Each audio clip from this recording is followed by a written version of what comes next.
इतिहास में कुछ दिन ऐसे होते हैं जिन्हें चाहकर भी भुलाया नहीं जा सकता। आज हम एक ऐसे ही दिन की कहानी में उतरेंगे। एक ऐसा दिन जिसने भारत की आज़ादी की लड़ाई का रुख हमेशा के लिए बदल दिया। 13 अप्रैल 1919 ये सिर्फ कैलेंडर की एक तारीख नहीं है, ये एक जख्म है, एक ऐसी याद है जो आज भी हमारे जहन में ताज़ा है। तो चलिए समझते हैं कि उस दिन असल में हुआ क्या था। तो कहानी शुरू होती है अमृतसर से। सबसे पहले ये समझना जरूरी है कि आखिर उस दिन का माहौल कैसा था, लोग क्यों एक जगह पर इकट्ठा हुए थे। जरा इस जगह को देखिए, जलियांवाला बाग। ये एक कह सकते हैं कि ये खुला मैदान था, लेकिन चारों तरफ से ऊंची ऊंची दीवारों से घिरा हुआ। और सबसे जरूरी बात, अंदर आने और बाहर जाने का सिर्फ एक ही संकरा सा रास्ता था। और यही बात आगे चलकर बहुत भयानक साबित होने वाली थी। तो सवाल उठता है कि इतने सारे लोग वहां कर क्या रहे थे। देखिए, वजहें दो थीं और दोनों ही बिल्कुल शांतिपूर्ण। एक तो बैसाखी का दिन था, पंजाब का बहुत बड़ा त्योहार, तो बहुत से लोग तो बस परिवार के साथ मेला देखने और जश्न मनाने आए थे।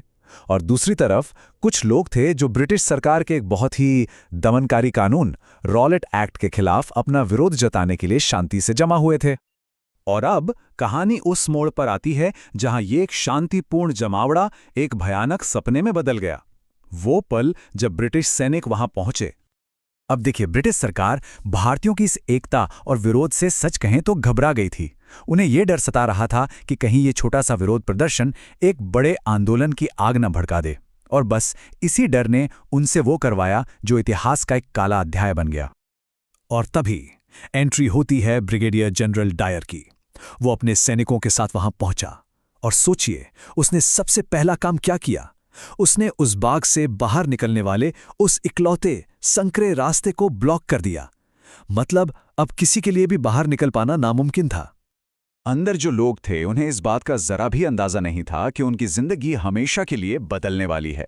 सब कुछ इतनी तेजी से और बिना किसी चेतावनी के हुआ। बिना एक शब्द कहे, बिना भीड़ को हटने का कोई मौका दिए, जनरल डायर ने अपने सैनिकों को निहत्थी भीड़ पर गोलियां चलाने का आदेश दे दिया। सोचे बस, सीधा गोलियां चलाने का हुक्म। और वो भीड़, उसमें कौन थे? निहत्थे लोग, मर्द, औरतें और छोटे छोटे बच्चे तक। वो सब उन दीवारों के बीच एक जाल में फंस चुके थे। भागने का कोई रास्ता ही नहीं था। सरकारी आंकड़े बताते हैं कि लगभग 379 लोग मारे गए, लेकिन सच तो यह है कि असल आंकड़ा शायद कहीं कहीं ज्यादा भयानक था। कई रिपोर्ट्स और अनुमान ये कहते हैं कि मरने वालों की संख्या असल में 1000 के भी पार थी। इस कत्लेआम का असर सिर्फ उन तक सीमित नहीं रहा जिन्होंने अपनों को खोया था। नहीं, इसका असर पूरे देश पर पड़ा और इसने भारत की आज़ादी की लड़ाई की पूरी कहानी ही बदल कर रख दी। उस दिन के बाद से जलियांवाला बाग सिर्फ एक बाग नहीं रह गया, वो एक प्रतीक बन गया। ब्रिटिश हुकूमत की क्रूरता का, उनके अमानवीय चेहरे का एक जिंदा सबूत। इस घटना ने देश को अंदर तक हिला दिया था। यहां तक कि महात्मा गांधी, जो उस समय तक भी ब्रिटिश न्याय व्यवस्था में थोड़ा बहुत यकीन रखते थे, उनका भी भरोसा पूरी तरह से चकनाचूर हो गया। ये एक टर्निंग पॉइंट था। तो आप देख सकते हैं, अप्रैल 1919 में यह हत्याकांड हुआ और इसके बाद अंग्रेजों पर जो थोड़ा बहुत विश्वास बचा था वो खत्म हो गया।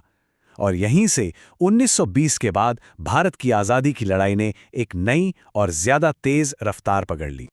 तो आखिर में सवाल ये उठता है कि आज इतने सालों बाद हम इस दिन को याद क्यों करते हैं? इसकी विरासत क्या है?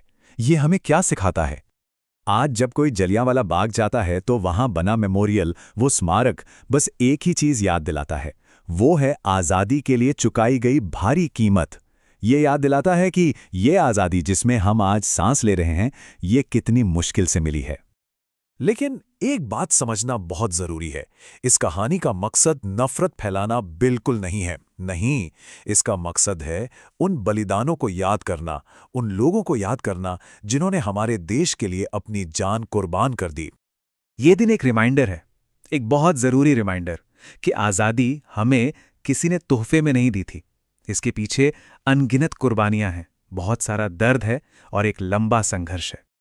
और ये सब कुछ हमें एक बहुत गहरे सवाल के साथ छोड़ जाता है कि क्या हम वाकई आज़ादी की उस असली कीमत को समझते हैं जिसे चुकाने के लिए न जाने कितनों ने अपना खून बहाया था। आखिर आज़ादी की असली कीमत है क्या? ये सोचने वाली बात है।